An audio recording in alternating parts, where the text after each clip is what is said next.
नमस्कार दोस्तों, मेरा नाम है दुर्गेश रावत। मैं आज आपको बताऊंगा कि टाइल्स का बिज़नेस किस तरीके से करना है। जैसे कि आपको दिख रहा होगा, मैं भी टाइल्स का बिज़नेस करता हूँ।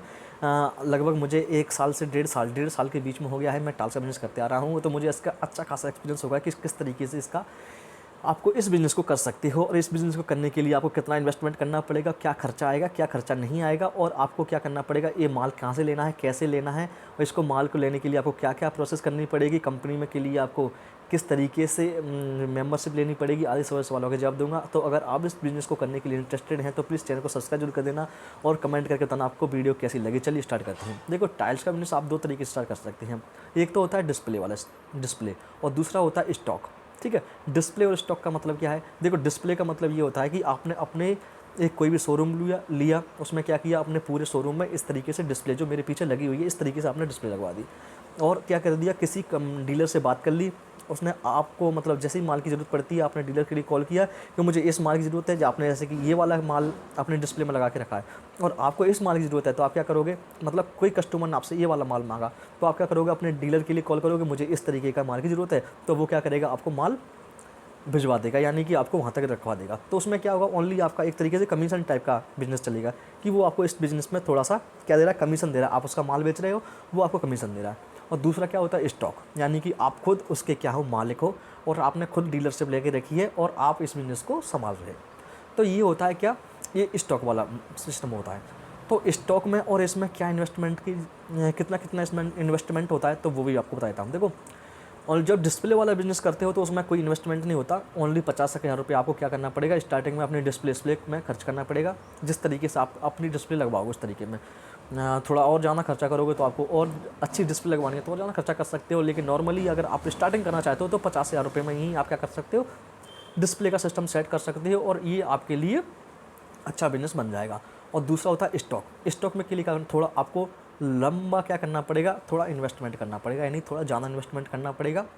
इसके लिए थोड़ा खर्चा भी ज़्यादा होता है। लगभग मैं अपने हिसाब से बताता हूँ कि मैंने कितना खर्चा किया था। तो मैंने लगभग स्टार्टिंग की बात करूँ तो स्टार्टिंग में मैंने भी आपकी तरह मैंने क्या किया था, नोकेल से ही मान लिया था। ऐसे कि मैंने कहीं दूसरे पास में जो मेरे मार्केट है, बड़ी सिटी है, मैंने वहाँ से मान लिया और मैं ऐसे ही काम चला रहा था अपना।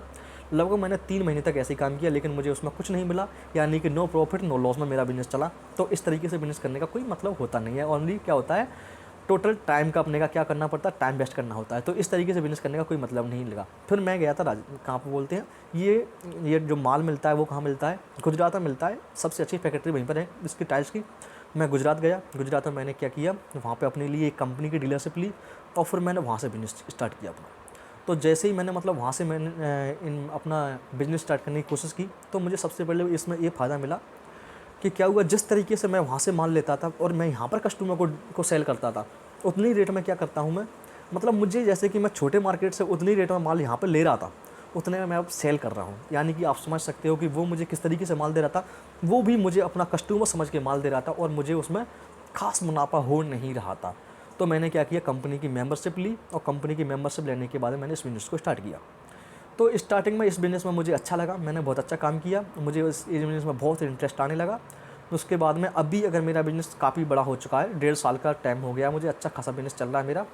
तो जब मैंने इस बिज़नेस को मतलब वहाँ से माल लिया था, मोरबी गुजरात से, तो इसमें क्या किया था, लगभग मैंने 20 से 25 लाख रुपए का आपका इन्वेस्टमेंट करना पड़ेगा, यानी कितना खर्चा आपका आएगा। क्या हुआ, जैसे कि आपने कुछ माल लोगे, किसका, जीवीटी का लोगे, कुछ 12-18 का लोगे, कुछ पोर्सलिन का लोगे, कुछ डबल चार्ज का लोगे, या फिर कुछ अलग ब्रांड भी होते हैं उनका माल लोगे। तो आपको अगर क्या होगा, वहाँ से माल लोगे तो आपको इतने रुपए का खर्चा करना ही पड़ेगा।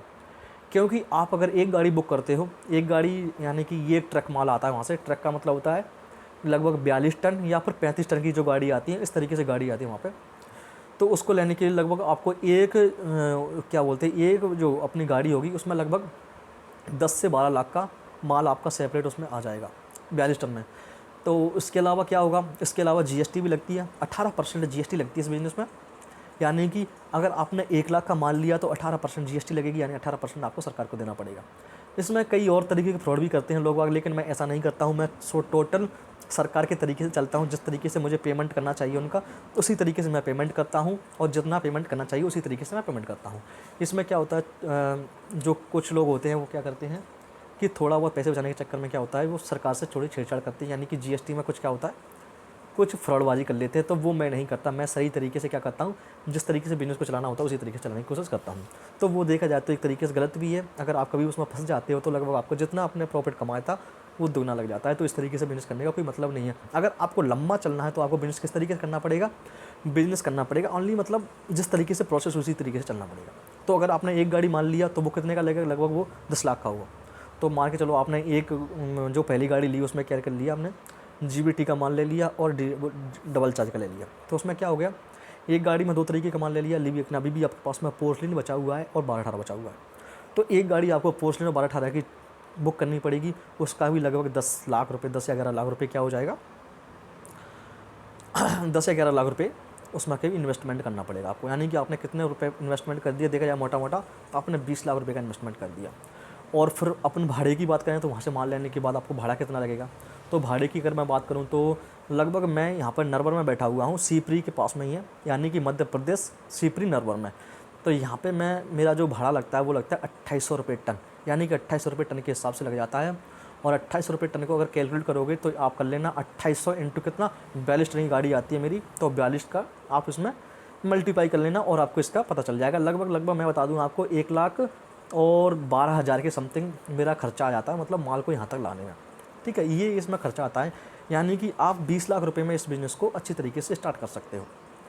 और मैंने डिस्प्ले का सिस्टम बता ही दिया आपको, उसमें कुछ नहीं करना, ओनली 1 लाख रुपये या 50,000 रुपये के बीच में आपको क्या करना, इन्वेस्टमेंट करना और आपका बिज़नेस स्टार्ट हो जाएगा। तो आगे मैं आपको इसी तरीके की वीडियो की जानकारी दूंगा इसी वीडियो में कि आपको किस तरीके से बिज़नेस करना है और इसमें माल कहाँ से लेना चाहिए, आपको किस तरीके से आपके साथ फ्रॉडबाजी ना हो जाए।